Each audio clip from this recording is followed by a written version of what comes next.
Like we're heading to extra time, but there's still 5 minutes to play here, Mark. And by all means, there could be more chances. Still in the box, and it's another goal! And it's Andre Cole, the hero from Croydon! We thought it was over, but it's not over, and Croydon look like they're going to go all the way to the win. We can't say that now. Here goes Yuki Sasaki into the area. Penagaris, Chrissy Penagaris. Adelaide Comets have taken the lead. Falcon there, but it leaves Owen Windsor. And a third for Metro Stars. Here's Emma Ryan. She's not one of them because she's from Darwin. The shot from DeCola. Oh! Lily DeCola scores in the cup final again and wins it for West Adelaide. So as the ball cuts back here to Odenwalder. And James Odenwalder scores. He makes it 2-0 for West Adelaide on the day. I bet he was going to be Travella if he puts one in. He goes himself instead. And it's still Soy Sakani. It's unbelievable, David, as well. And that one is definitely going to be credited to him. Will have to be chased down by Rapuano. He'll put in a cross of his own. Hobbs wasn't able to capture it. It's in! It's not the one that seals up the Atletico promotion. I got the skills to make the girls sing, and the geezers too. Yeah, we're doing this thing. Hello, welcome back to One Game at a Time for Wednesday, the 8th of April, episode 7 for the year. I'm Seb O'Neill. As always, joined with my 3 co-hosts. My question for the week is on theme. Alessio, what is your favourite chocolate to get at Easter?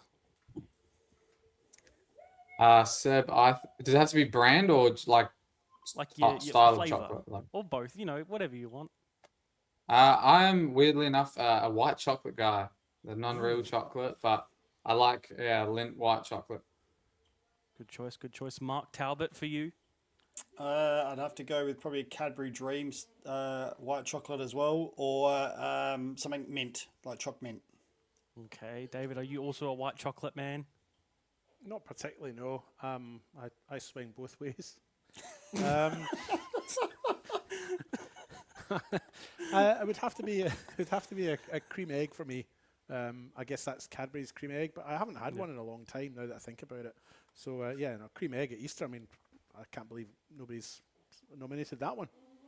No, good answers and a good question this week, I must say. I will start off our picks. We had the cup draw today, of course. Both the women's and men's cup was drawn. The women's for round 2, going through those fixtures.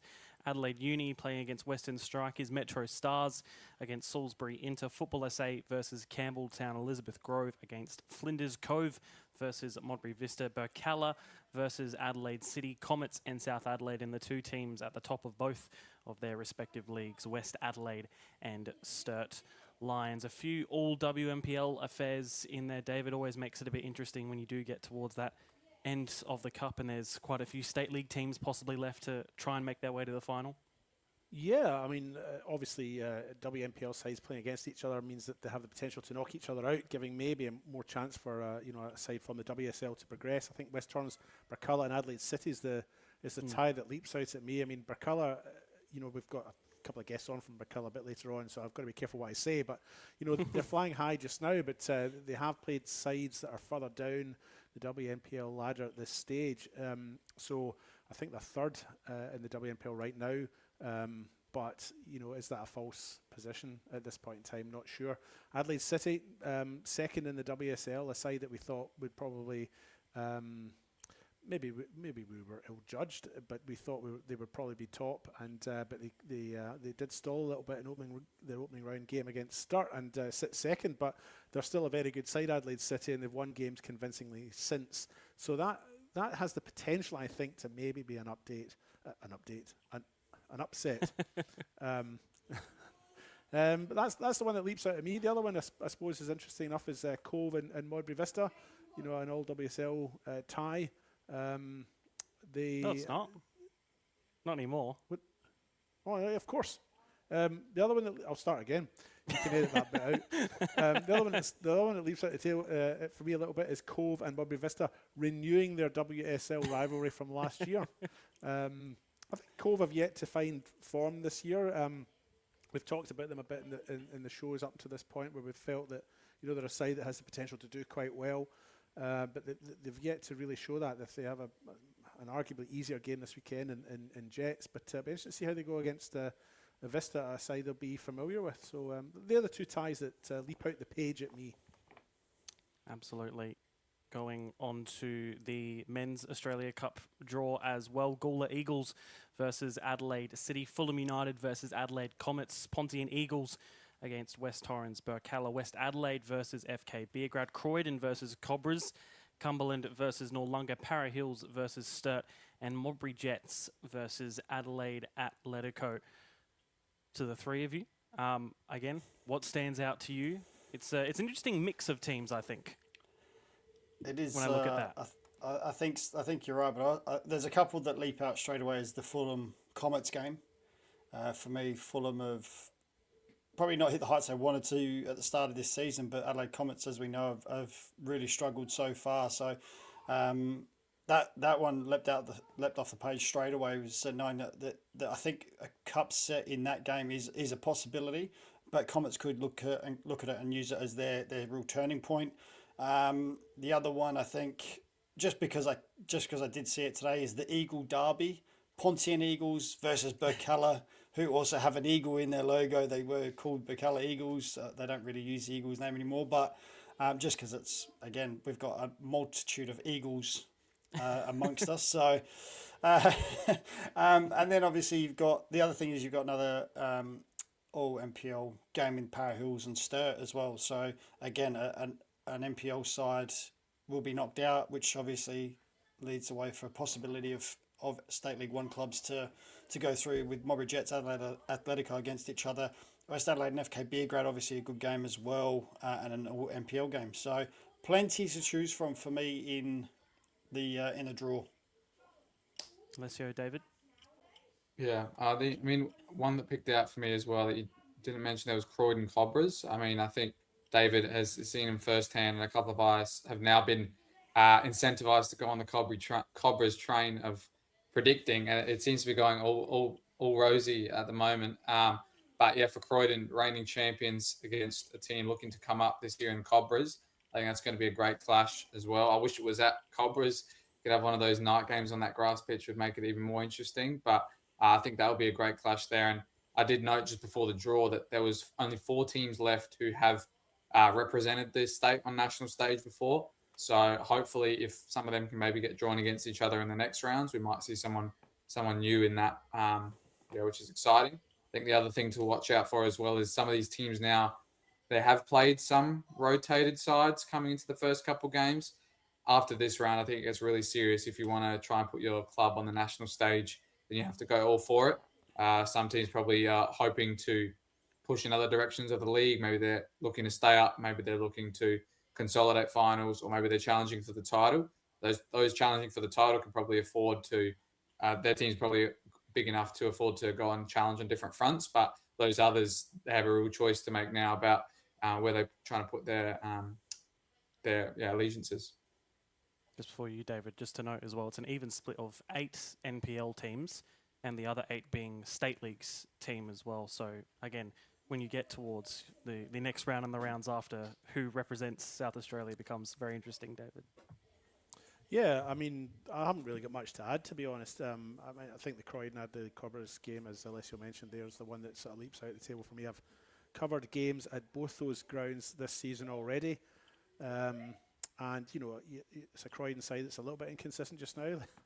We made the mistake of writing them off last year, and they never let us forget that. But they are a bit inconsistent this year, and Cobra's on a roll, apart from their little slip-up against Croatia Raiders a few weeks ago when they lost 3-0 at home.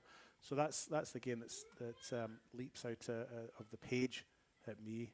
And the fact that we've got 3 teams there with the nickname Eagles. I mean, are Eagles that common in Adelaide? We see a few up here in the hills, but there's I would have thought possums or something like that would have been a more commonplace down in the plain. But yeah, three clubs with nickname Eagles there, because you get Gawler as well.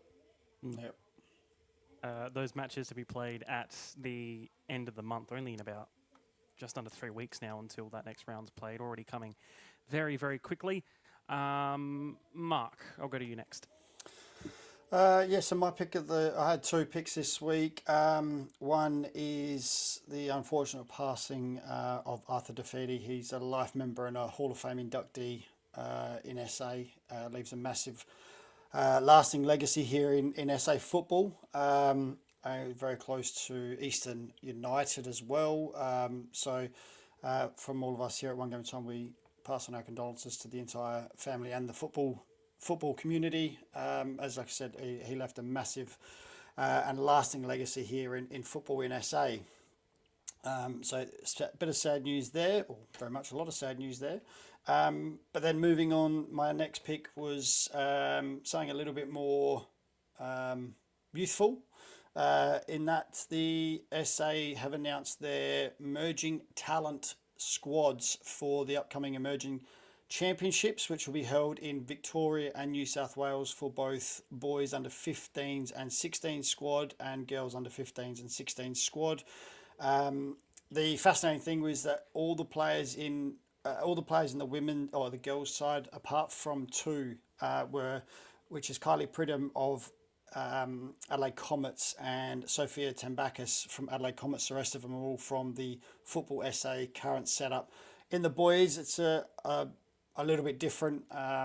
There's a lot more from all over. There's Adelaide United, there's Football SA, Metro Stars. So a number of clubs there in the under 16 age group are represented.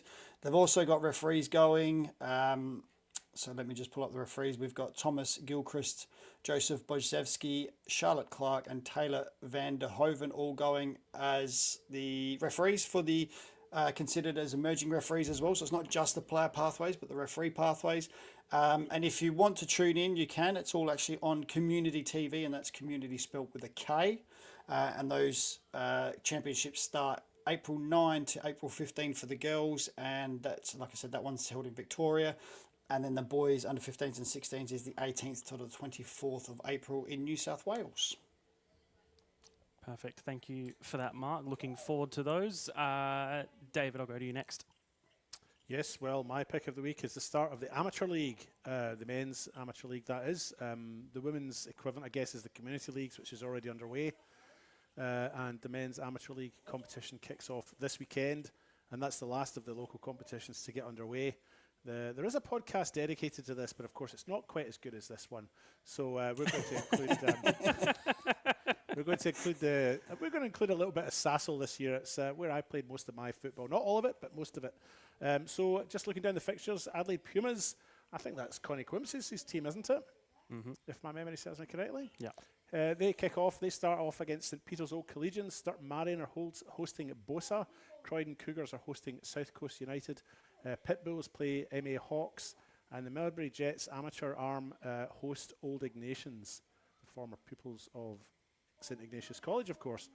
And then on this, that's the Saturday Premier League. Sunday Premier League, ironically, the opening game of that is played on Saturday night at 7 o'clock. Para Hills West are hosting WA Raptors, which is the amateur arm of West Adelaide. West Beach hosting Ingle Farm. Tea Tree Gully hosting Para Hills United. Savoy of Port Pirie hosting Para Hills East. Long trip for them. And there's an odd number of teams in the Sunday competition. So Modbury Soccer Club have a bye. So Sassel's underway. That means with that all of the competitions have started. That's my pick for the week. Absolutely. Alessio, finally to you.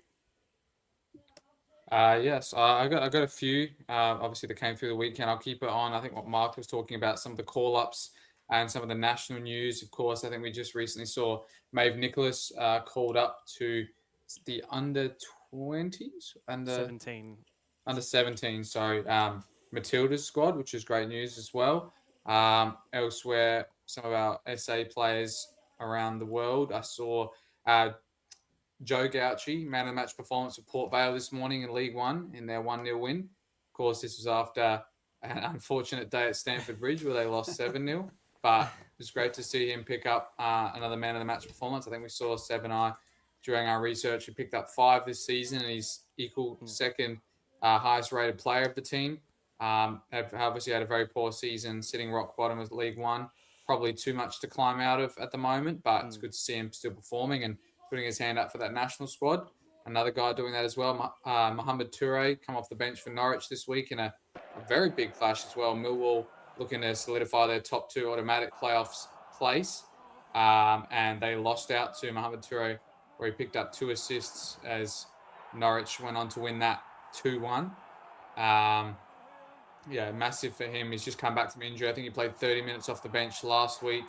Now 45 off the bench this week. And yeah, he's really pushing for that number 9 spot. And I think, I'm not sure if it was news today or news recently, that Mitch Duke was hanging up the boots for the Socceroos, I think. So I think him and Irakunda, who obviously scored an equaliser for Watford as well, are going to be the leading men for that front 2 position for the Socceroos in their formation.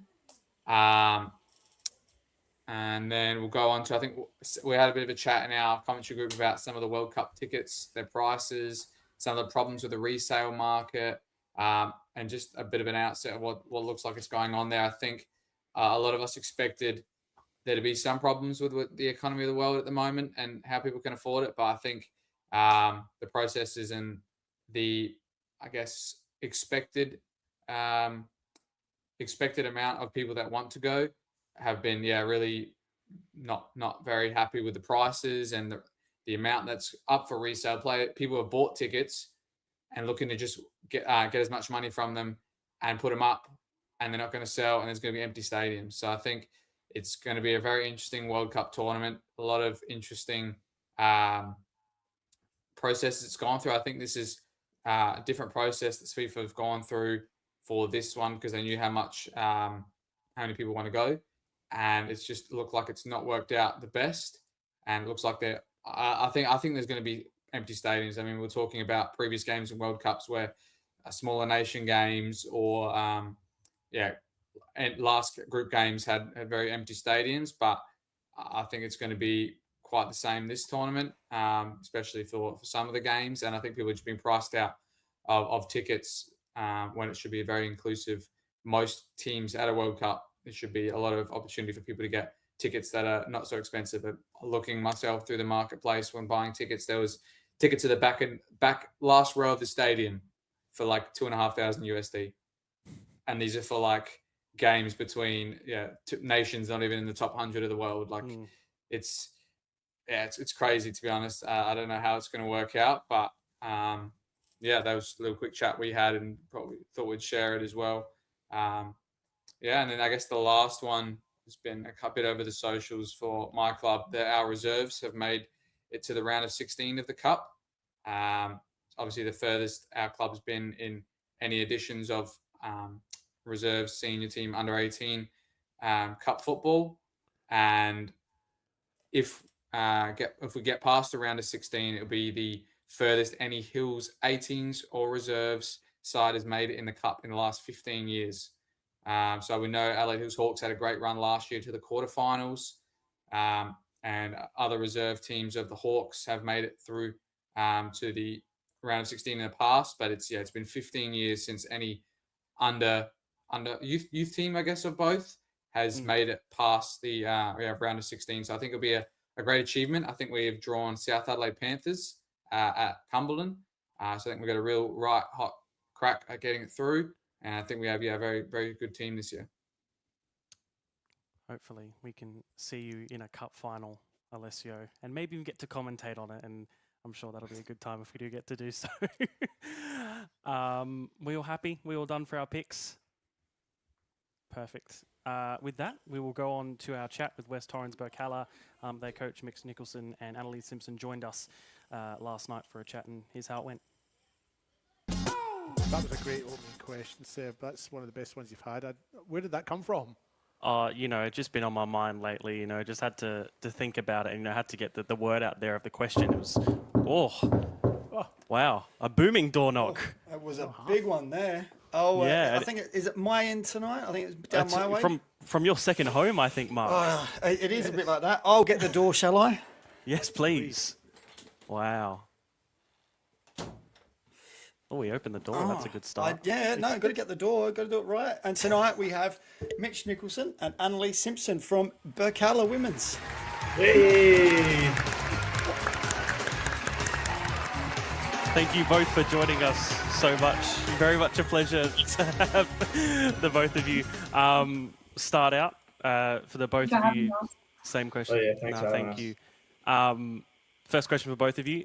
Tell us about your journey in football up until now, either coaching in your case, Mitch, or playing. Annalise, we'll start with you.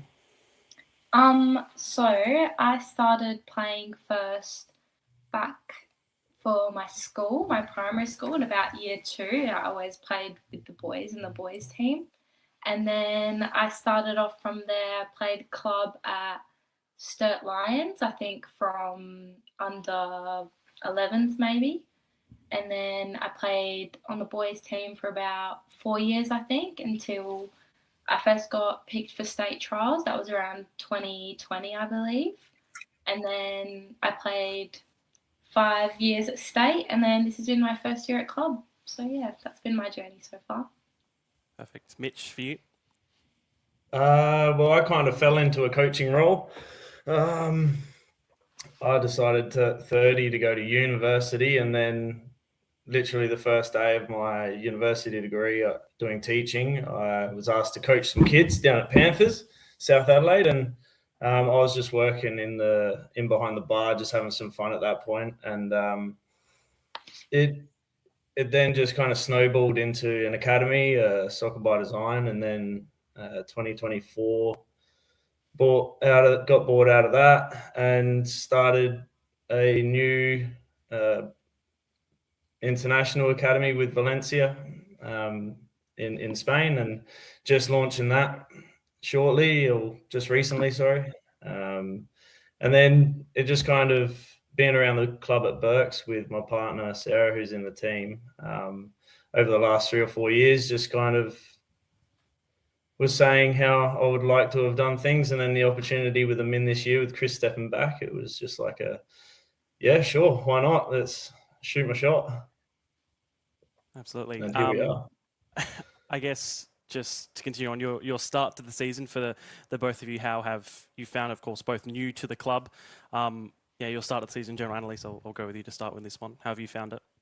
I always thought it was going to be scary moving into club. Like, it was something new for me, something I hadn't been with since I was about 13 years old, I'd say. So I was really nervous coming out of the program. Like, I could have stayed for another year, but I decided it was time to move to club, and I honestly don't think I could have picked a better club to move to than Birkalla. It's just a family. That's all I can really say about it. Everyone's just feels like family there. It's been great. You're welcome. Mitch. Sorry. Let's say that out loud. Mitch, for you, I guess results-wise, your start of the season, how have you found it? Coaching as well, the playing group? Yeah, so far it's been really enjoyable. I kind of knew what I was getting myself into. A very hard-working team out there on the field, and just lacked a little bit of structure and guidance. And we've kind of, what I wouldn't say nailed. I wouldn't say we've nailed it since the start, but we've definitely pushed through, and we're having some really good results, which is awesome for the girls' confidence and supports what it is that I'm trying to help them with on training nights and game days. So yeah, everything's been pretty happy and cruisy at this point. Obviously each week poses a different challenge, with the teams being quite varied in playing styles and ability, but it's been a very fun challenge so far. Yeah. No, good to hear. And Annalise, for you, as you said, coming from the NCC program, I guess, how is that difference coming from, I guess, that program and that schedule that you have to, I guess, regular club football? Yeah, I mean, it is very different. I feel like there's a lot of aspects that are different. I wouldn't say it wouldn't be as different as I thought it was going to be, but it's a change. But I have been really enjoying it. I enjoyed State when I was there. I've made lifelong friends from State. Always enjoyed the coaching staff. But yeah, it's a different feel at club, and I've just been really enjoying it. I think I've grown into it well. All the girls, they've just been really welcoming. And I think clubs, for me, it's been great. Really good to hear. And Mitch, one more for you before I move on to the other two. I did get a question from one of our other co-commentators, Simon Jimenez, asking you about, apparently you have a tennis ball or some sort of stress ball on the sidelines when you coach. What's the idea behind having that? And apparently you bounce it, you play with it. What's the motivation as to having that with you? Yeah, I figure, I don't know, I've fidgeted a lot, and it's just, I played cricket growing up. It was something that I always kind of had around, was a tennis ball, whether I was playing soccer with it or I was bowling it or batting with it or whatever it was. So I don't know. Caitlin just came over to me before the start of the game against Campbelltown and was just like, "Here, have this." I was like, "Oh, sick, cheers." And it was just playing with it. Like that was really about it. And then I don't know. Yeah, I was juggling it and having some fun, and I just thought, yeah, it's fun, enjoyable to have on the sideline. It helps me, I guess, stay concentrated. it really wasn't answer. much, Caitlin just gave it. I don't know why, but she did. Maybe I just looked stressed or whatever. He needs it. He needs it. Oh, God. Mark, I'll go to you. Yeah. So where did the tennis? Would that come from the Campbelltown game? Like, where is that from? Who saw that? One of the commentators. I'm not sure. Yeah. Yeah, one of the commentators had raised it, and he'd said that he'd seen you. That was the story, wasn't it, Seb? Simon. Yes. Said Yeah, Simon. Yeah. Yeah, at the start of the season. It just shows you we pay attention. No, you don't. Mark, your questions. All right, I'm going to start with Mitch. How have you found the transition going? Because you mentioned earlier about your the former SBD, now the Valencia Academy. How have you gone from coaching effectively kids and young teens into a senior adult environment? How's the change there been? So far, I've actually found it quite transparent. I think in comparison to the two, as you get to the older age groups that I coach within the Valencia stuff, it's, kind of under 18 boys in NPL clubs, and it's kind of the same level from what I feel. And that's made it easy to kind of transition because it feels familiar to something that I already do. It was just kind of recognizing where the weaknesses were and where needed the most work to get started with the girls. And my assistant, O'Hara and Alice, have been fantastic in helping out with that as well. And we've been tackling it pretty well, I think. And I don't know, just not changing who I am at the end of the day, just trying to enjoy it, trying to have fun. You know, sometimes when the girls let me, I get to join in. And yeah, look, it's been really fun. It's probably been some of the most enjoyable football I've been coaching over the last few years. Well, it's certainly working. I mean, sitting third in the table at the moment, 3 wins in the last 4. So whatever you're doing is working. So all I'm gonna say is you've obviously got to keep it going. Now back to your academy. You mentioned earlier, obviously. How did that come about? How do you go from an SBD, which was just a local? When I say just, it was a local academy that you set up. Then you moved on from there and went to effectively start up a new academy. And then it's now the Valencia Academy. How did you go about making that happen? Oh, it's quite a story, but I mean, I'll try and go the shortest version. I went away with a group of 17, 18-year-olds on trials, and then effectively one player out of that was selected to go back to Valencia in Spain, not to the actual club, but to a feeder club at Valencia. And it was in that kind of period where I was just at the club, and someone sat behind us was, asking some questions of what we're doing there, what the plans were, and that kind of thing. And next thing I was asked if I wanted to sit with the group at Valencia, and I was kind of a bit in disbelief, but took the opportunity, and yeah, I mean, here we are now. It's kind of like the universe just did its thing and put me in the right spaces when some doors were closing, others open. So it was just, I guess, being a bit of a yes person and just being open to, those kinds of opportunities. That's incredible. It's amazing how just the right place at the right time, as they say. Yeah, for sure. Does obviously you mentioned there that the girls let you into their training session sometimes to partake. You played at a very good level yourself over your career. Do you ever get the feeling of wanting to go back and play at all at any level, State League 1, NPL, State League 2 level type thing? Do you get that urge to play, or you just think, no, I've had enough now?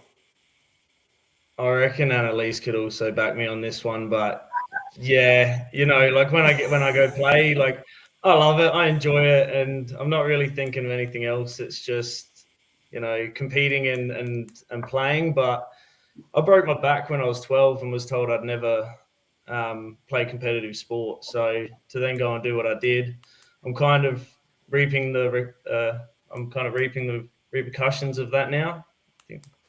And the body just won't kind of hold up. I've tried a couple of times, but just coaching. That's fair enough. That's fair enough. Annalise, I'm going to jump across here. I've got a question for you. So if you mentioned earlier that Birkalla felt like a family. Yeah. So the question I've got for you, when you left the Federation State setup, and you said that you chose Birkalla, what made you choose Birkalla? Because obviously you didn't know that it was a family until you got there and got your feet under the desk and things, as they say. So what made you choose Birkalla in the first instance? I did have quite a few clubs reach out to me coming out of the program, and it was more about going to those clubs, seeing the environments there. I went with my parents as well, so I could get their opinion on it. Obviously, they were all great to me, super nice, super welcoming. But I think I always just knew I was going to hold out for Birkalla, even though they were one of the last ones to reach out.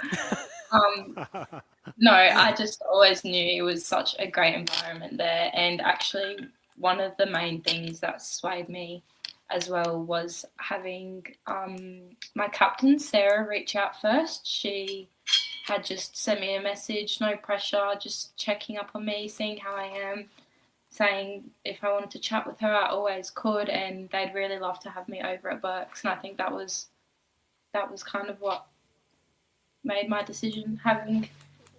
And I was going to say, did you know Mitch had? Mitch, of course. Did you know he had the job? Did you know he had the job before you said yes?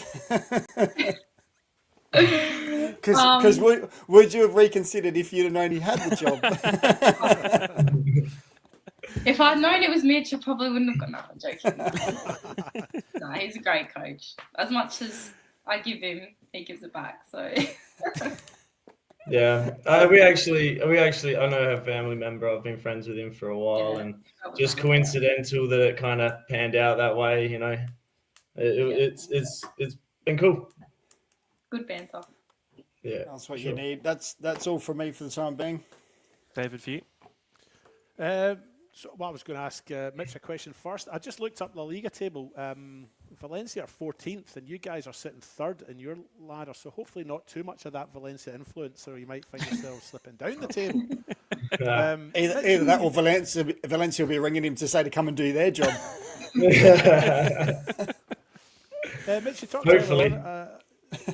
earlier on about your coaching experience or how you got into coaching, but you didn't extensively talk about your footballing career. I just wondered if you had a bit of a brief recap or a review of the clubs you played for, your experiences, and maybe your highlights. What was a highlight for you in your playing career?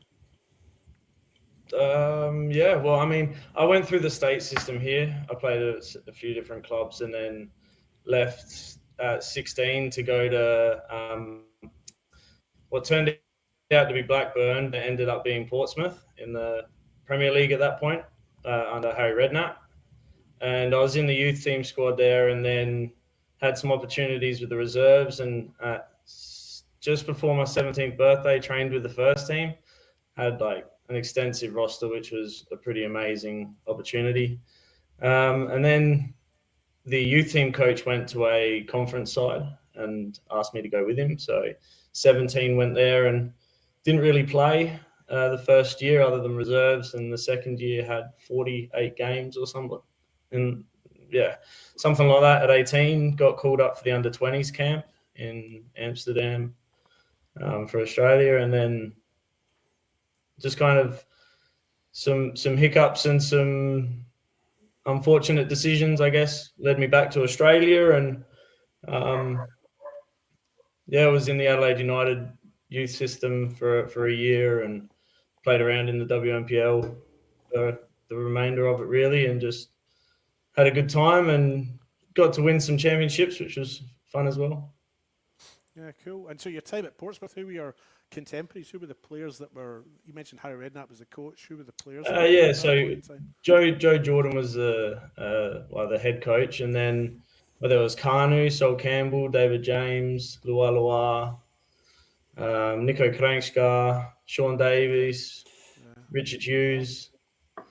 Was that the Matt time Taylor, they won the FA Cup? Yeah, so the year after I left, they won the FA Cup and then got relegated in the same season. Yes. Shame. Bad times. Did you say Joe Jordan there, as in the Joe Jordan in the 70s? Oh, wow. Yeah, so he was the Harry's head coach. So they do manager as the team manager, and then they have a head coach. Yeah. He was a bit of a hero of mine when I was a youngster. Hey, there you go. Wow. 60 years ago. Jordan. Steady on. Annalise, to you, I was going to ask you a similar question or along the same sort of lines, not necessarily your experience at Pompey, but your experience at NTC. How was that? You mentioned before that you played your juniors, I think you said at Sturt. How was the NTC experience as a whole for you? Yeah, I think going into it quite young, it was really scary at first. I didn't know anyone. I didn't go in with anyone. I was in by myself, obviously, because I was in a boys' team. But yeah, I feel like I developed as a player far more than I thought I would. Just my technical ability on and off the ball, I think it just grew leaps and bounds, especially in the first couple of years. I had a different coach every year, actually, apart from the last two when I had been playing NPL. I think I had my first NPL game when I was 16, and I had McCare for the last 2 years. And I think, honestly, in those last 2 years with McCare and Mark as my coaches, I think I really blossomed there. It was a great team to be in, great coaches. I think I just thrived in that team. It was great. Yeah. Cool. I mean, my impression of Birkalla is that it is a positive environment. He's always very positive, isn't he, when he talks?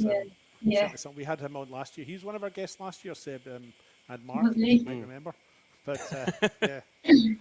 Anyway, that's all I had, Seb. Well, in that case, if you're done, I'll go right back to you. Oh, wow! It just so happens in my hand, I've got this week's quiz. Now I'm not sure if you guys. Gosh. Yeah, I'm not sure if you guys. Do I need an intro, Seb? Oh, Do you yes, want to? Of course you do. Yes. Okay. Well, Don't segue have it first. you don't have a choice. Okay. Seb, Yep. it's time for. David Grant Quiz Production. Utterly professional across the board. That's what we are. That was wild. So I don't know if you guys have watched this nonsense before, but when we get to the end of the sort of formal stuff, I have a little quiz that I sometimes run. This year, trying to do like quick quizzes, but I've got a different sort of quiz this week, and we have a bit more time, I think, because we haven't got so many games to talk about later in the show. But this quiz is called "What Would Angela Mills Say?" Wow. Okay. Wow. So, yeah, All right. so this is a pleasant enough surprise for you both, I would imagine. We have asked your team. We have asked your teammate Angela Mills a few questions about West Torrens Birkalla's WNPL squad. Specifically, we asked her which players might be the answers to questions such as who's the funniest player in the squad and so on. I've got six questions for you. What we'll do is we'll get Mitch to answer question 1, and then Annalise will answer it as well, but second. And then when we move on to question 2, Annalise will be asked answer the question first, with Mitch then going second, and so on. So there's only 6 questions. You get one My heart's point for pounding. each. You get 1 point. You get 1 point for each of the answers that you give that matches what Angela said, and I've got a tiebreaker if we need it. Oh, I don't think we're So going I to do don't- that. I think you guys are going to have to sort of maybe think about what you think Angela might have said rather than what you think. All right. And I've even drawn up a table with so I can mark it as we go along. How about that? This is perfect. Yes, excellent. Okay, well, we'll get through this quite quickly, Seb. I promise. Question 1. So this is going to go to Mitch first, and Annalise will get to answer it second. Mitch, we asked Angela Mills who the funniest player in the squad is. Who do you think Angela Mills might have said? Sarah. Okay.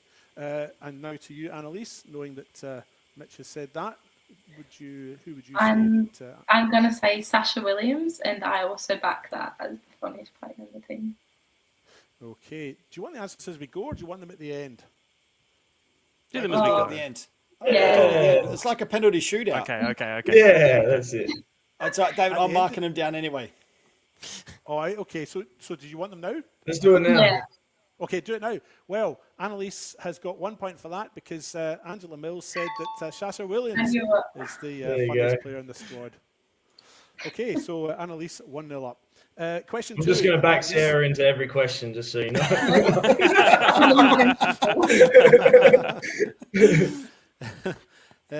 Okay, so this one's for Annalise to answer first. We asked Angela Mills who cheats the most during drills and training games.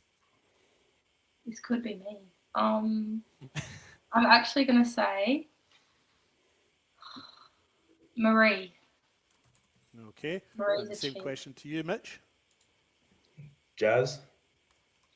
Oh, scores are tied because she I'm- said Jasmine Franks. Yeah, I love it. Jazz. Play until the whistle goes, David. Okay, Mitch, your question is question 3. We asked Angela Mills who would make the best coach from the playing group. For maybe say Alice. Okay, over to you, Annalise. Maybe. I'm going to say Sarah. Yeah. You're both wrong. We asked Angela Mills, and Angela Mills said Caitlin Reardon. Okay. Okay. She likes to be a bit of firm. She likes to be firm with players. She tells them what she thinks. Ooh, that sounds like it might be a bit awkward when you get back to training tomorrow night. Anyway, I'll just run away. She's only got one leg at the moment.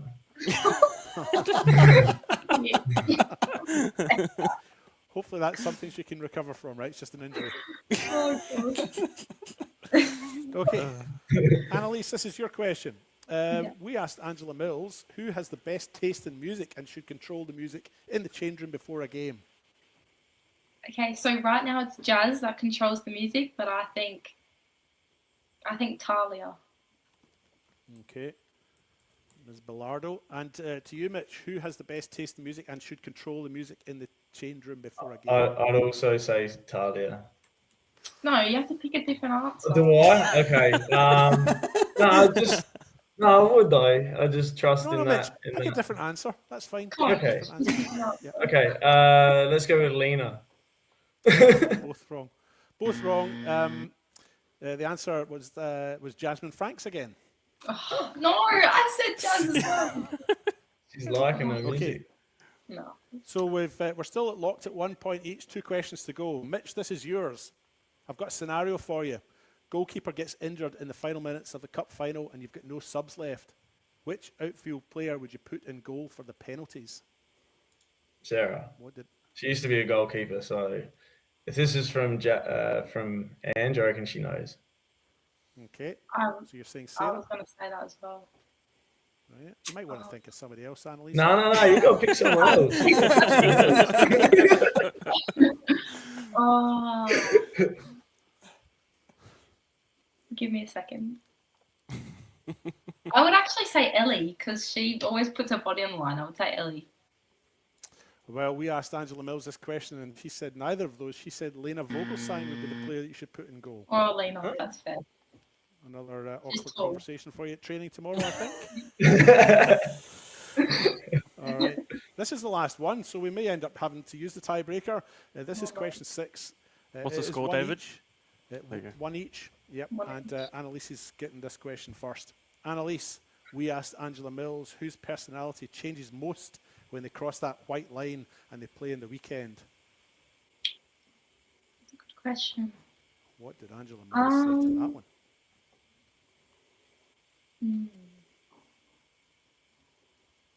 Maybe Ayano, our keeper, actually. Okay. Mitch? I'd say Ellie. You're both wrong. Angela Mills said Hayley Needs is the player who changes the most at the weekend when she crosses that white line. Well, she's been injured. She's not been at the forefront of my mind, you know. Like, she hasn't been up to selection. Another difficult conversation for you tomorrow night at training then. Okay. So I've got tiebreaker if needed, and it is needed because you're locked at 1 each. So what I'm going to do is I'm going to ask you what would Angela Mills say, or what did Angela Mills answer to this question, and it'll be the first person to shout out the name but it'll be one at a time. So if you shout out, Annalise, if you shout out, you have to, and it's wrong, you have to wait for Mitchell to have a go. Okay. Okay. Okay. Tiebreaker question is: who is the most uplifting player in the team when others are having a tough time at game or training? Sarah. That was Mitchell first, and he was right. No. All right. I kept you in the game there for a while. Yeah. I'd like you to finish the question, baby. Didn't want a clean sweep. Gotta make it entertaining. Mitchell, you're this week's champion. Vamos. And only a couple of tough conversations at training. That's the enjoyable ones. All from you, David? That's it, done. Perfect. Thank you to the both of you for joining us this week. It's very much appreciated. Good luck for this weekend. David, you're there.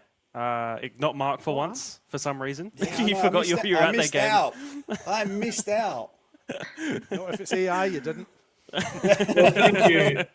And I have one more question for you guys. Oh. Do you fancy having a reprediction of where we end up in the I don't need to. I've got you guys in the top 5 or 6. Yeah, I've got you guys playing finals. Yeah. So I don't need to. Surely I was made to ask about that. By who? By Min. Just looking here just now, if I'm honest, you've got 3 wins, but 2 of them came against sides at the bottom, Mitch. Hey, look, I didn't get into the details. I was just asking the question.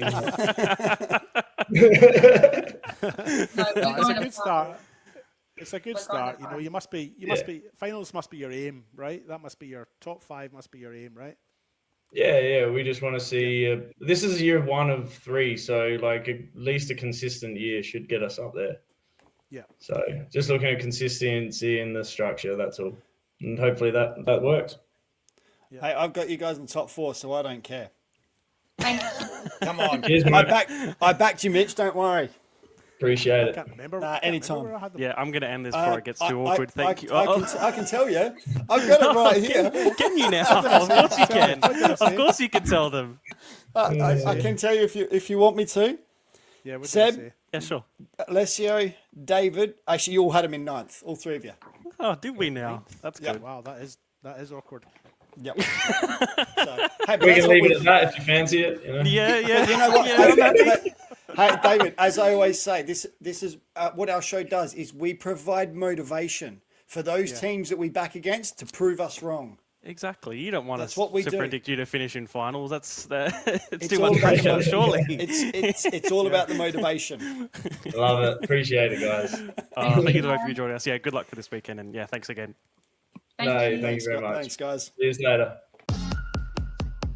It was great to have a chat with the both of them. Yeah, just good fun. Always good to have those interviews. And yeah, thanks to the both of them for joining. And again, good luck for the weekend. We'll go on to the cup round that was across the men's and the women's. Starting with the women's, only the 2 games were played in the first round of the cup. Sturt Lions 3-2 over Modbury Jets, and Adelaide Jaguars losing 2-1 against Cove FC. David, Sturt probably as expected, and Cove getting a big win in the cup. What's funny? Have I missed something? We're all sitting here going, I hope he doesn't ask us, because none of us watched any games at the weekend. And when he started talking about the women's, I thought, it's going to be David. So what were the 2 games that were played, and what have I got to talk about? Wow. Sturt played who and did what? I saw some of the results in there, but yeah, I think Sturt was 3-0 up, and they got a red card, and then 2 goals in added time for Modbury. I think it was probably a bit closer than all of us expected. I think all of our predictions all had Sturt pretty convincingly, but as we've seen, a number of teams can create a bit of a scare late on. I think the other game was Cove Women's versus Jags, where Cove went up with a penalty from Chantel Ryder. Jags got an equaliser, and then David's good friend Grace Curtis scored the winner in the 87th minute, just a couple of minutes from time. And they went through, and that was probably a very unexpected result going on our predictions and probably the table as well. But I think it's going to be a big, difficult game for them next. They got Vista in the cup. I think they're a pretty good state league side, Cove, but I think Vista are going to be quite a formidable opponent. But it's good to see them getting some wins on the board, the Cove. Now you say, thank you, Alessio, for doing my work, David. I've got the games up now. I can talk about it.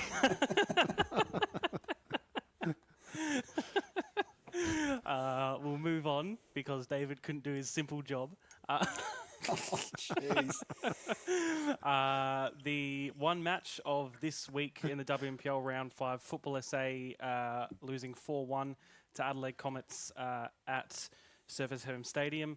A standalone Easter Monday afternoon match, which I was on with Simon Jimenez, 5:15, a great time for football on a public holiday.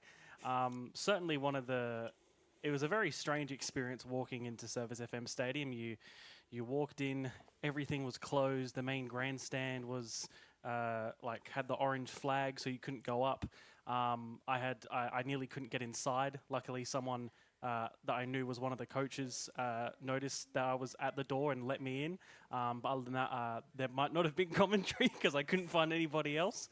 But once I was up there, it was a pretty good game. Adelaide Comets is probably the most dominating and solid performance I've seen from them so far this season. Kylie Pridham, as we spoke about earlier, getting called up for those emerging Matildas.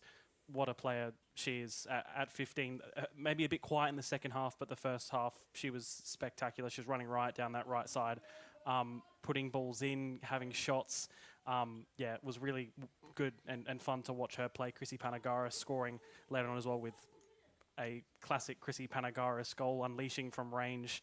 The shot she has on her is ridiculous, the amount of power she can get in, and not only the power, but the direction and accuracy in which she can beat a keeper with is just extraordinary, and again, great to watch. But overall, a pleasant enough match in Football SA have their first defeat of the season. They didn't actually play until the start of next month because of these national championships. So they've got nearly 22 days off or so until they play against Salisbury Inter, which is also why this game was moved that bit forward. So it was the first game of this round, which we'll be predicting later on.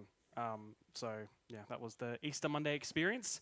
Then on to the Men's Australia Cup. Do we want to go by the days in which the matches were played, maybe, so we can at least segment them slightly?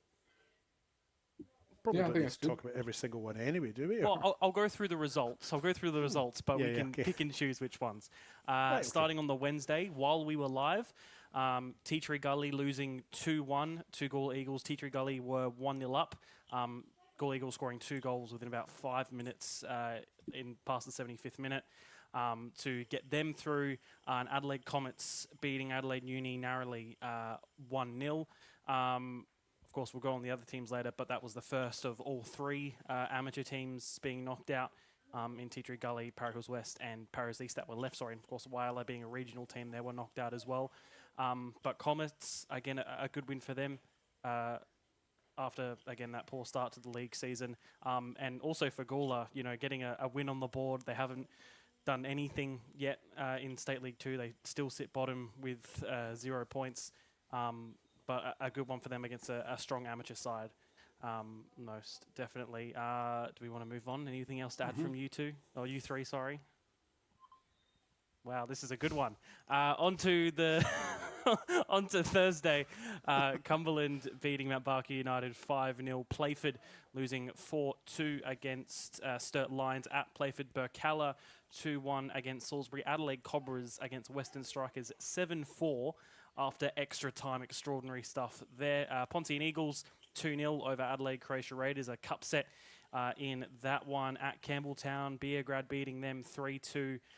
Para Hills East losing to Adelaide Atletico 3-1. Fulham dispatching fairly easily of Para Hills West 6-1.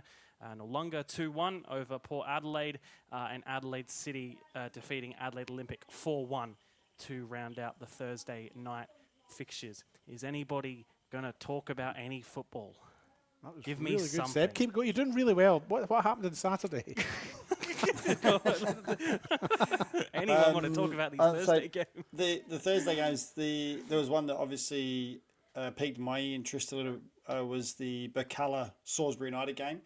I know that Salisbury probably haven't had the start they wanted, but it was quite interesting because I did know, I was reading a forum only the other day, they were talking about players being rested in the cup and why are they doing that?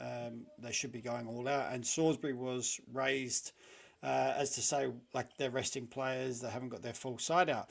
But when you look at it, they certainly didn't. And it was interesting because I do know that Gus was saying they had about, I think it's 7 players out injured at the moment. 7 to 8 players out injured. So they were and it does also explain their start to the league season too with that as well. It does, yeah. And they were missing a number of players. And to be honest, they lost, for me, probably one of the best centre-backs going around. He's obviously getting a little bit older now, is Marchioro, who's now at Salisbury Inter. They lost him and just his leadership at the back. But they're also missing Matt Taylor, and he's been out for the whole start of the season. So for me, that's he's a leader by example. He drags his team across the line multiple times. We saw it a lot last year. So Salisbury honestly just struggling in terms of numbers at the moment, and having to play some of the younger players, probably more than what Matt was hoping to start with. And then when they're coming up against a team like Birkalla, who they've got Vidmar, Clark, Yates, Conway, Blackwood, Klassen Thomas, Sakani, Sakonis, Christophilos, and Ibrahim all starting. And then you look at the bench, and they've rested Nick Harper's obviously club captain. They've rested Andagento. They've rested Welsh. You started going, well, this is a little unfair. To be honest, like Conway, I think Conway hasn't started in the league this year. Yes. And then they've able to rest Harpers, but the goalkeeper they bring in is none other than Julian Torrenson. So you're sort of going, okay, like Birkalla in a good position that they're able to rest those players, and Blackwood scored 2 of the goals, just continuing his, to be honest, outstanding form that he started the season in, not only just in terms of goals, but the way he's playing.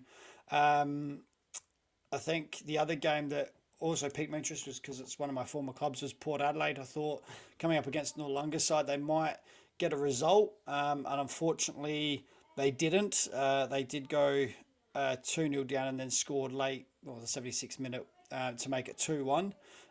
So I was a little disappointed there that they didn't get a result, but Noarlunga throwing their hat into the next round. So they were the 2 sort of games that really sort of I kept an eye on, because obviously former clubs, and obviously, as you mentioned, all the amateur sides now unfortunately out east, west, Para Hills east, Para Hills west, and Tea Tree Gully. I thought they might have got on. I think we picked most of them actually to go through. Unfortunately, they didn't, but that's part and parcel of the cup. That's the joys of it. And I said, I think I'll let someone else talk about probably the cup set of the round. And then the other game, obviously, that was a big one, was the FK Beergrad Campbelltown game. 2 heavyweights effectively in the NPL the last few years. Obviously, Labasso Mori both scoring for Campbelltown, then Atkinson, Baselli and Konstantopoulos all scoring for FK Beergrad, 2-1 at half time, 2-2. And then Jason Konstantopoulos scoring 78th minute. But yeah, again, I think that would have been quite an exciting game to be at. Unfortunately, I said I didn't get a chance to get to them. But yeah, it's a little bit disappointing. Obviously, we lose a big team in Campbelltown. But it just means they can now concentrate on their league form, which, again, not the best at the moment. So hopefully, without the cup, they don't have to worry about it. They can sort of look towards the league. David, to you. Yeah. So, look, I just wanted to touch on the amateurs there. It is disappointing, I suppose, to see all the amateurs out now. I kind of like an underdog story, and you might even argue that some of those games, those amateur sides weren't underdogs in. The Tea Tree Gully game I just got up just now, Tea Tree Gully were actually 1-0 up with 12 minutes to go, and conceded 2 late goals. Jeffrey Tasso in the 78th minute for Gawler, followed by Brett Verdon with 2 minutes to go, scoring the 88th minute to give them a 2-1 win. It looks like O'Neill didn't get to play the whole game, did he? I was going to say, if you check the match list, guess who came off and then Gawler scored. So not to point any fingers as to why they might have lost, but, there's certainly one factor that could have changed things. No, he came off, I think he said after, he came off with a hamstring injury. So it's also his fault for being built out of glass. So yes. So the upset, you wanted me to talk about Raiders and Ponting Eagles. Now, I didn't see any games. I'm not going to make any excuses. I didn't see any games this weekend. I took an entire weekend off and forgot about football. I didn't even go and watch any games in the flesh, and it was quite refreshing. So I'm going to talk to you about Croatia Raiders and Ponting Eagles, a game that I wasn't at, haven't seen, and don't know anything about. Let's see how this goes. So Croatia Raiders were coming off the back of a big 3-0 win in the league against Adelaide Cobras at Cobras. So and I happened to see that game, and I can tell you at that game, Croatia Raiders were in fine form. They looked a very good, strong side. They looked impenetrable at the back. That's what I took away from that game that I saw. So I think going into this, I think we were all, I can't remember what we all picked, but I would imagine that we were all going on the basis that this would be a game that Raiders would win. As it happens, obviously they lost 2-0 with goals from George Katsagiannis. It looks like he got a penalty in the 36th minute, and then who knows what it was like for the next 60 minutes, because it was just 1-0 up into the 95th minute. George Katsagiannis scored again in the 95th minute to make it 2-0.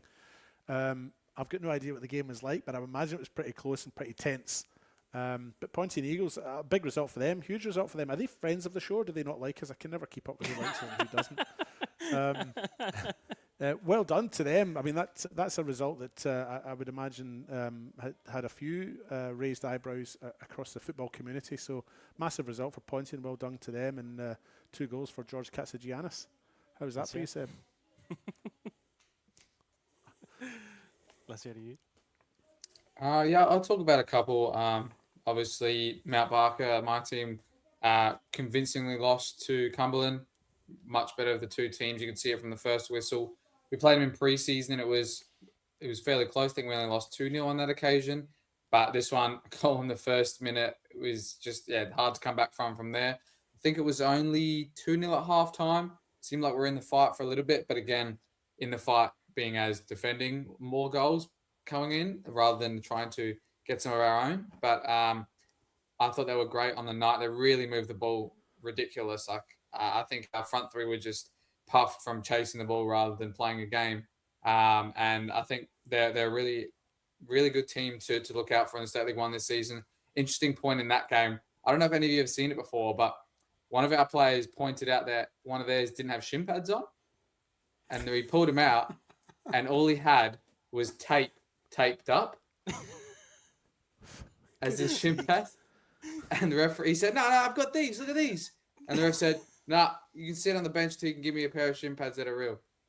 And so they had to play with 10 men until someone could go and get one of the subs who come off shin pads so he could wear them. That was so wild. I've never seen that before. Sorry to interrupt you, Alessio, but that is, how do you get that wrong? I mean, at this level, right? What is this? Cumberland, this is State League One, and the kid doesn't even know he's got to wear shin guards. What's he? No, he knows he's got to wear them. He just doesn't want to. That's the difference. Because you should see the shin pads that the pros wear these days are this big. They're tiny, so they wear the smallest shin pads. So I mean, I can't say much. My shin pads that I used to wear as a player fit my son, and he wears them, so I can't really say too much. But yeah, they want to wear the smallest possible, lightest possible shin pads. I know a guy that used to wear Tubi Grip, just folded over as a shin pad, and he'd only wear one in the left leg because whenever the ref asked, he just showed them the left leg, and that was it. Look, do you know what? If I was his coach, I'd be really angry about that. I think that's I mean, it's okay. It's a funny thing. We're kind of laughing at it, but I mean that's like forgetting your socks or your boots. It's a compulsory piece of game kit. Yes. At State League One level, how do you not do that? I think he's the international, that Swedish player. So I don't know if. In Europe, I'm sure they'd have to play against, but they'd have to play against players with metal boots every week. What's Swedish for shin guards? Shin guard, dude. I'm sure Ikea's got a word for it. I'm going to look it up. Anyway, that game was quite one-sided. I thought Cumberland, all props to them for getting through the next round. The next game, Playford versus Sturt Lions, a really enticing clash. I mean, I think they're playing each other in the league this weekend as well. But playing away Playford and a night game, I thought we all predict maybe Playford. I think it was even 2 apiece. But Sturt Lions have just started to get back some of their players from injury. And talking to Michael Maroney this week, he was saying that had a thin squad for the first 2 rounds. Now we've got too many players because in their reserves they had to play D'Agostino, Modashimi, Silvestri. They had to play all these players in the reserves in the cup because their first team was just too stacked this week. Diamantis getting a hat-trick, his first couple goals for Sturt. Mohammed Hassan as well, getting a goal there too. But it was also Daniel Ryan. He played with the first team this week in one of his first games back since his hiatus from preseason. I noticed he'd been playing a couple of games in the Reserves League at the start of the season. And now it looks like he's was making his way back to first team football. Also, Babasaki, another goal. He just can't stop scoring. One of the best signings I've seen in our league for a long time. And then I guess the other game I'll talk on is the Cobras versus Strikers absolute goal fest. I mean, our goalkeeper coach is the father of the goalkeeper for Cobras for the cup games, Dawson Bojanic. And he left after warming up our goalkeepers and said, keep me updated. And I said, where are you? And he said, I'm at Cobras watching my son. So I said, I'll keep me updated for that one too. And of course, all of us predict Cobras to win. And as the goals were going in, 1-0 strikers, 2-0 strikers, 3-0 strikers, 3-1. I was like, oh, poor Dawson. Like this is only game to get into because they obviously started a different keeper in the league. And then it was 3-2, 3-3, 4-3, 90th minute, and then 4-4 in like the 97th minute or something. Obviously went to extra time, more goals flowed, a double red as well for a little Millie as well. I'm not sure. You might have the clip, Seb. I might not have sent it recently, but I'll keep talking about the game anyway. But it was always going to be a tense clash. I know there's a lot of players and coaches that have played across both sides of the park, and maybe that made it a bit more interesting. I'm not sure if those players left on good terms, coaches as well. So it got a bit feisty there and looked like, quite a few cards flowing as well. And then, some goals from Augustus Williams from the penalty spot and Christos Stephanopoulos with the second of the game to get the 7-4 win. Probably one of the highest scoring games we've ever seen. Probably in this far of the competition. I mean, we've seen some really early smashings, but I guess one that is quite close still and has gone to extra time. It's probably the closest one we've seen for a while. But Cobra's back on their merry way. I mean, from the jaws of defeat, they just about climbed back, and now they're still in the cup. Their winning run is back, and I think they're going to do some big things in the cup, and I hope for that as well. David, did you find out? Yes, the Swedish word for shin guard is benskid, and the Swedish for the phrase "wear your shin guards" is bar dit benskid. So hopefully that gets through to them. With that, we'll move on finally to the Saturday games. Croydon defeating Metro Stars 4-1. Modbury Jets 2-0 over Eastern United. Para Hills 3-0 winners at Salisbury Inter. And up in Whyalla, West Adelaide defeating that side 4-1. But Whyalla were level at 1-1 at a point. So good to see from that regional side. Only the 4 games. Who wants to touch on what? I tuned into some of the Para Hills Salisbury Inter game because I did discover that Salisbury Inter were broadcasting their game. Very good. So I thought I would tune in. Letting us be able to watch at least one of the matches from the weekend. Yeah, exactly. So it was Para Hills, obviously, as we know now, coming out 3-0 winners. Siani scoring a brace and Chikazawa scoring 1 after the hour mark. So to be honest, I did watch the game. It was nothing special, to be honest. I just thought Para Hills did enough to win the game. They scored their 3 goals. Didn't have a lot to do defensively in terms of their goalkeeper. He had a couple of saves to make, but overall, Para Hills relatively easy win in the end. And I think Joe Allison will be looking at this as hopefully his turning point, that they can now kick on and start producing something in the league for their season to get back on track and try and catch the teams above and get away from that relegation zone. Now that Mark has covered the only game that I think any of us have seen a bit or a piece of, Alessio or David, where do you want to go? I could just talk very quickly. Oh, do you go? I was just going to talk quickly about the Modbury Jets, if that's not the one you were going to talk about. No, I was going to talk about Whyalla. Okay, that's right. Yeah, I was just quick on Modbury Jets, of course, winning an extra time against Eastern United. I thought it was interesting in that game as well, looking at the goal scorer, Calvin Phillips there in extra time. He played in the Reserves Cup before that as well, scoring, and then he came off the bench in extra time and scored for the first team to put them up, and obviously they won in that game. I thought that was a cool little stat to see as well. And of course, for Eastern United, it was a tough day out as well. They with their president's father passing as well, we did mention earlier in the clip. So all condolences to them as well. And that's all from that game. Late on as well, we saw on Dribble that they brought on their reserve goalkeeper outfield for the last 9 or 8 minutes of the game, whatever it was, as well, which was quite cool to see at least. David? Well, on that note, spare a thought for reserve goalkeeper for West Adelaide, Benjamin Hughes, who was the only player in that travelling squad who didn't get a game at all as they travelled up to Whyalla. 4 hours and 3 minutes it takes to get up to Whyalla from Kilburn. I just looked it up there in the directions of the old Google Maps. They did a little bit of posting on social media and their little trip up. It looked like a great day out. You know, I used to play in a competition in Scotland. It was a national competition. It wasn't a very high level, don't get me wrong, but we used to have some great days out in the bus, you know, heading off for 3 hours to go up to the other side of the country sort of thing. It looked like, it reminded me of those kind of days out. So it looked like the West Adelaide boys were, you know, enjoying their day out. As I mentioned before, the only player who didn't get on the park from the entire substitute bench was Ben Hughes. Every other player got a run at some point. Eduardo Castaneda scored a brace. He scored in the 8th minute. He's the one that opened the scoring. Whyalla Lions then equalised through Matthew Nicholson.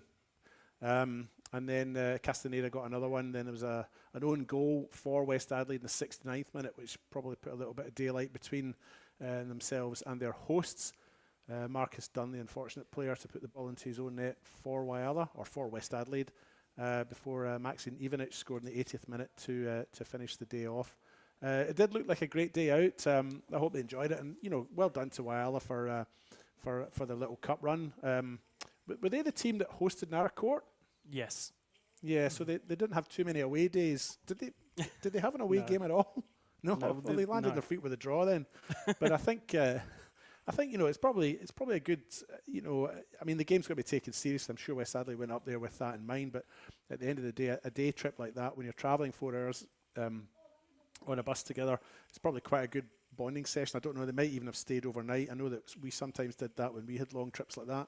So it's a good little bonding session for them, I think, you know, and the only other thing I was just going to add was that from the footage that we saw, the goal that West Adelaide did concede looked like a free header at the back post. Is that right? Yeah. So that was probably maybe a bit of a wake-up call for them that you know, you can't take your foot off the gas with some of these teams, these, you know, lower tier teams, should I say? You know, and good on Whyalla for persisting and getting that goal and not disgracing themselves. Certainly not on the scoreboard. You know, I mean, it was only one each at half time. Absolutely. Just that last game as well. Croydon defeating Metro Stars 4-1. Having the better of them again, as it in the grand final, but perhaps at a more crucial point of the season in which Croydon, after a poor start to the league, a big win against a big side in Metro is, as I said, important for them, I think, at this point in the season. And, they go on to the next round, I'm sure, hoping as well to be one of those teams that qualify for the national round. Happy with that? Covering the games we didn't see? All good? Yep. Yeah, I think the other one I wanted to mention was I tried to tune into that West Adelaide Whyalla game. They had a VO Live link on, I think it was, either Whyall's page or West, but it only cut out at half time, so I couldn't find the score after that. But it was a VO live stream. You needed to put more coins in your meter. Yeah. With that, we will go on to our predictions. Alessio, how did we do in the cup? I know there was one result which at least three of us got all exactly spot on. That's correct. All of you picked the Cumberland 5-0 Mount Barker. Seb had also picked the Adelaide Uni men's 1-0 over Adelaide Comets 1-0 over Uni. And then I picked the Adelaide City 4-1 over Olympic. That means scores on the doors. Mark is still top with 128. Seb second with 123. Myself third with 116. And David with a great week, actually, 110. He picked up 15 points this week. At least I don't think I'd broken 100 the other week, so I'm just pleased to have made 100. Yeah. No, it was good. Good week. Perfect. We'll go on to the predictions for this week. Back to league football, starting with State League 2 North, the game we're going to do and predict. Salisbury Inter versus Modbury Vista. I've gone for a 2-0 Salisbury Inter home win. I'll go for a Salisbury Inter win, and this one I'll go 3-1. I'll go Salisbury Inter 4-2. Mark? He doesn't know he's muted. No, he doesn't know he's muted. Yes, that's He's funny. probably been talking a lot, and we didn't hear Nah, him. Salisbury into 3-1 as well. All in agreement on that one. On to the South Western Strikers versus Noarlunga United. I've gone for a 2-2 draw. 2-1 Strikers. It's They'll at be Strikers, without isn't it? Louis It's not at, Yes. it's not at the Pound. At Strikers, not at the Pound. They'll be without Louis DeChoy because of his red card. I'm going to go 3-2 Noarlunga. I'm going to go 3-2 Western Strikers. On to the WSL, Adelaide Jaguars versus Elizabeth Grove. I've gone for a Grove 3-2 away win. Grove 2-0. I'll go. Initial thought was a 2-2 draw, so I'll go with that. I'll go with Jaguars to win this one 2-1. Tight game. 3-2, not 2-1, 3-2. A variety between the four of us. In State League 1, Adelaide Atletico versus the Cove. I've gone for a 3-2 Atletico win at home.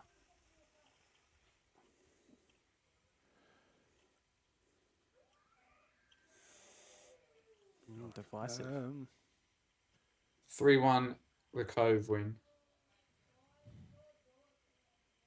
Away from Yeah, home, I'm- of course. I'm You've gonna gone go for for that one. I'm going to go for a Cove win as well, but I'll just make it 1-0. I'm going to go I think they'll do alright on grass. Cove 2-0. On the WMPL, only 4 games, of course, technically for the rest of this round after the first one being played on Monday. Campbelltown City versus Flinders United, a early, somewhat relegation scrap, if you can call it that. I've gone for a 2-2 draw, which helps nobody. What was this? Campbelltown and Flinders? In Flinders. Yeah. At Campbelltown or at Flinders, sorry? At Campbelltown. At Campbelltown. I'll go 2-1 They- Campbelltown. They playing on the grass or are they playing on the artificial? Let me quickly check for you. Oh, that's all right. I was just curious.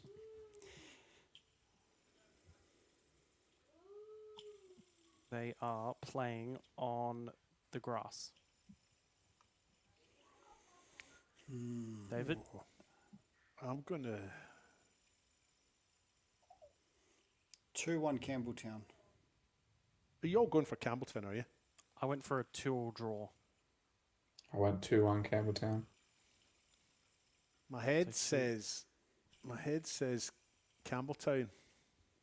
But your My heart heart. says Flinders, so I'll go for a 3-3 draw. And I don't even know why my heart's saying that. I probably get more pals at Campbelltown than I do Flinders, so I'll go for a 3-3 draw. And finally, in the men's NPL, West Torrens Birkalla versus Metro Stars are part of a double header on the Friday night between both their men's and women's side. I've gone for a Birkalla 3-2 win at home. Sorry, this is Birkalla and This Metro is your Stars. game, David. Your game, no. Yeah. Without AI cameras, I'm delighted to hear today. I'm going to go for... I'll go 2-1 Birkalla. I think I'll go for a home win as well. 3-2 Birkalla. Stav's not going to be happy. I'm going to go 4-3 Birkalla. Have we all gone for Birkalla? We all have. Their home form is You know what's really going to happen good. now, don't you? Metro Stars are going to win this about 4-1. Yeah, well, Stav's not going to be happy with me in particular. So I'm glad I'm not calling the game this week. Perfect. All our predictions done, and us done for another week. Yeah, where is everyone this week? Obviously, David, you're at Birkalla versus Metro for the double header. Alessio? I'm not on any. I've got dragged to the gather round for a couple of games this weekend, so unavailable. Is that the AFL crap? AFL round thing? Yeah, okay. Fair enough. Seb, Mark? what about yourself? Oh, I was about to take water. That's fine. I'm at West Adelaide versus Adelaide Uni on Friday night in the WMPL. David. I am not only at the game, the doubleheader on Friday, I'm also at Playford City and Sturt on Saturday, which I was really looking forward to up until last week, because if those two teams had won their last game, not the cup game they played, but the last league game, they would be sitting, I think, first and second. It would have been a top of the table clash. As it happens, they both lost in the fourth and fifth. And also probably didn't help that the Parra Hills Knights Birkalla result got changed too, as well, as an added factor. Yeah. Because then they wouldn't have a 4-point or whatever gap they Birkalla currently have at the top, something like that. Yeah. Hey guys, do you mind if I change my tip for that West Torrens Birkalla Metro Stars game? I'm going to go for Metro Stars. I don't like us all going for one. I'm going to go for Metro Stars 2-1. Is that okay? I suppose, I guess. At least it's on record. Yes, that's why I wanted to say it now. Right, fair enough. I'm at Croydon versus Comets this weekend. That's a very confident answer. I think I'm at Croydon. Let's put it that way. So whoever Croydon's got, I do need to check what time kickoff is. Croydon and Comets. They have got Comets. There you go. So I'm on the Croydon Comets game. I think it's a 2:30 kickoff. At Croydon it normally is. At Croydon, yeah. No, I certainly wouldn't be at Comets. Jaden sends me to Croydon or Sturt or Birkalla. They're the only sort of 3 games I get at the moment, which is fine. Nice and relatively easy drives for me, which is great. So we shall see. Absolutely. I was going to say we will be back next week. You 3 will be back next week. I will not. I will be here in spirit. I will not be on the show. So I look forward to the chaos of how next week will run and how it will go. Without my calming presence, I'm sure it is. But yeah, I'm looking forward to it. Anything else before we finish off? I'll just say, if you want to jump on and sponsor, please reach out to one of us, and we will happily discuss the opportunities with you. Absolutely. Same. David, anything? If any clubs in State League 1 specifically would like us to cover any of their games, please let us know.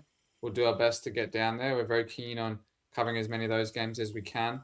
And yeah, obviously supporting some local clubs we don't get out to very often.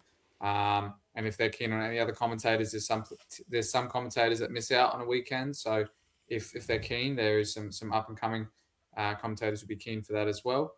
And of course, everyone get out to the local games, support your local clubs as well. And yeah, send us any clips as well if you'd like, because yeah, we're keen to talk about anything. It's football later. Yeah, and just ignore Gather Round this weekend. Yeah. David? I just to back up what Alessio was saying there, I had a very positive experience at Corbras when I went down there after my Adelaide City game. They were playing Croatia Raiders in a State League 1 game. It's first versus second. There was a great atmosphere. They were very hospitable, fed me, looked after me, thanks to Paul Sotiro there, the president or the chairman, whichever the term is, down there. They were excellent. So thank you very much to State League 1 for looking after me when I went down there that night. So yeah, I'd be happy to dip my toes into the second tier again, just to reiterate what Alessio was saying. Absolutely. Flick any one of us a message, flick our account a message if there's a game that you have coming up that you think is particularly important, if there's a special reason. The league helps that it's shaping up to be a very exciting one across the table. David? Just a disclaimer though, that we are sort of obliged to go to the games that FSA want us to go to. So I guess from their perspective, the priority is NPL and WNPL. So it's subject to our availability. We're keen, but we can't always make it. But a lot of our priority is not doing games with AI cameras, so there's also that to come into play. Well, that's true. Says the guy who does all the AI games. Because I'm the only one that can, just about. That's us done for another week. Thank you for listening and joining us once again. See you next Wednesday with another guest. Have a good weekend. Hope you had a good Easter. And yeah, we'll see you next time. See you then. And we look like we're heading to extra time, but there's still 5 minutes to play here, Mark. And by all means, there could be more chances. Still in the box, and it's another goal! And it's Andre Cole, the hero for Croydon!